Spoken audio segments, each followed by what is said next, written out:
What is the scariest story you know that is 100% true? I would call it creepy more than scary, but my mom's friend had a small house and lived alone. She noticed weird things: a batch of soup depleting faster than usual, missing eggs, damp towels in the hamper when she hadn't used any, extra dishes in the dishwasher, etc. This went on for months. She thought she was just being forgetful. One day she heard some thumping around in her attic and went to investigate. She found some makeshift living quarters: small radio, hot plate, sleeping bag, pillow, food wrappers, etc. She called the cops who came to keep an eye on the place. They ended up catching a homeless man climbing a tree trying to sneak into her attic window. He had been doing this almost daily. He would wait for her to go to work, then go downstairs and help himself to food and amenities. The funny part about this story is they got to know each other throughout the ordeal, and the guy was actually very respectful, just down on his luck. She didn't press charges, instead let him move in, helped him get a job, and he lived in the attic until he got back on his feet. Creepy shit with a happy ending. And that's when she knew she'd found a keeper housemate.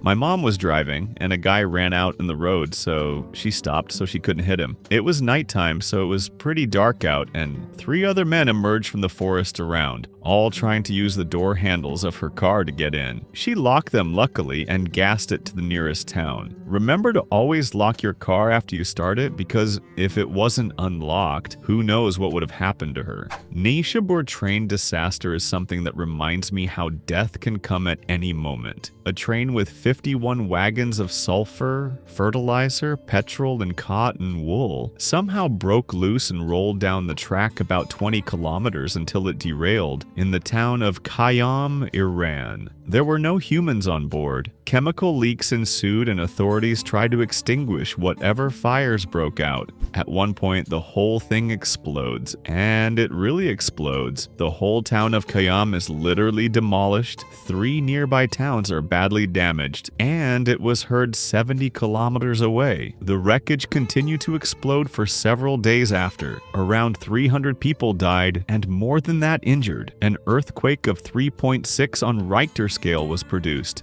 The 1904 Cincinnati Privy disaster. In 1904, 9 schoolgirls drowned in an outhouse after the floor collapsed. They literally drowned in human waste. This is the second post in this thread that features Cincinnati. For such an inconspicuous little Midwestern city, it does have a colorful history. My friend's boss bought an Audi A4 convertible back when they were new and interesting. One of the talking points was the pop-up roll hoops that were hidden unless you rolled it. A few months after buying it, he got to test those roll hoops out as he lost control and skidded down a steep bank about 10 meters, 35 feet deep.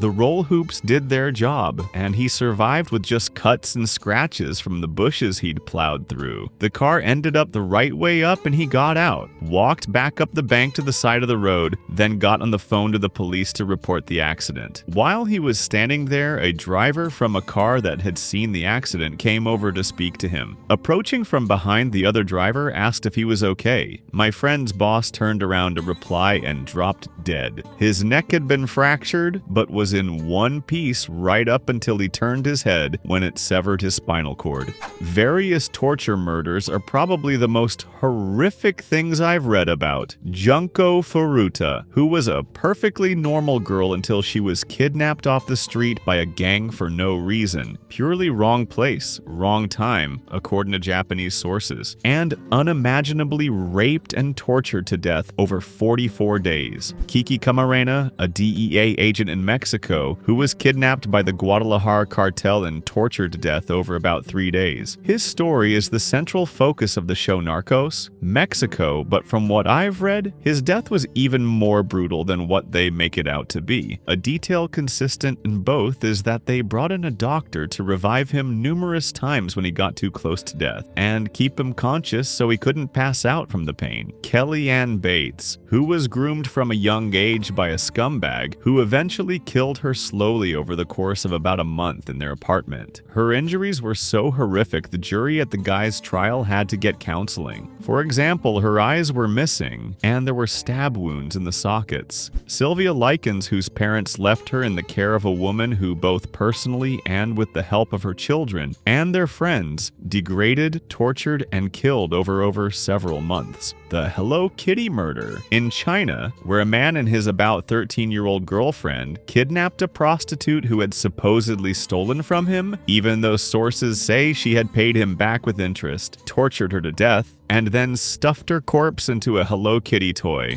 Baby Brianna, a newborn whose mother, father, and uncle tortured and raped her from the second they brought her home from the hospital until the second she died. Baby P, a British toddler whose mother let her boyfriend torture him to death. His back was broken in his last days of life. Honestly, there are just so many horrifically on par with each other, you could list them all day. Artemis Pyle, the drummer from Lynyrd Skynyrd, survived a plane crash and walked to a nearby house only to be shot by the homeowner. The homeowner saw a bloody long-haired man and winged him. Pyle survived that as well and made a full recovery. A female friend in college disappeared from a party at another university in the city town 25-ish miles north of our school. She had arrived with another friend who I believe had driven. At some point, she split off to play cornhole or something and was later inexplicably gone. Phone calls went to voicemail, police were called, but she was simply missing. About 10 days later, she was found by a homeless man who witnessed her crawling up to a bus stop in the city, begging for help. She had broken a leg and an arm and was in very bad shape.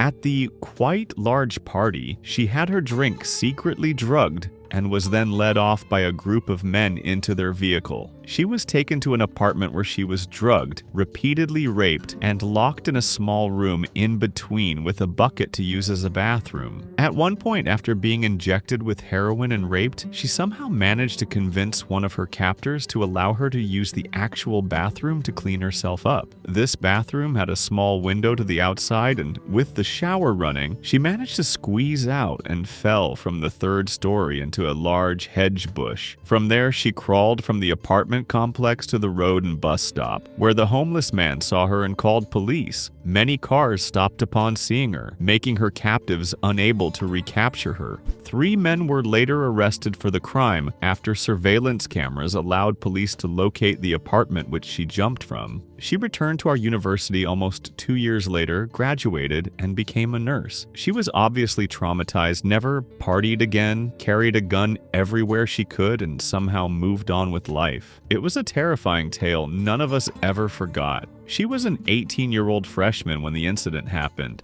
Ed Kemper murdered college women because his mother worked at a college, and he claims he wanted to destroy everything she loved. Then, he murdered his mother and decapitated her, raped her head and her body, set her head on a shelf, and screamed at it for hours. That is the part that terrifies me. Then he murdered her best friend and turned himself in, relaying the whole story in detail, crying. Edit. It hurts because I'm not a lizard. I didn't crawl out from under a rock. I came from my mother's vagina, and in a rage, I went right back in. Ed Kemper, quote from a police interview, freaks me the hell out. Edit 111 days later. I'm still getting comments on this, so I'll add another thing that makes him creepy. He would bury the heads of the women he killed in his mother's backyard. He lived with her. He angled the head to where they were pointed upward, facing his mother's bedroom window. He would later say he did this purposely because his mother always wanted to be looked up to. Thanks for watching. Watch our other videos. Like them. See you. Bye.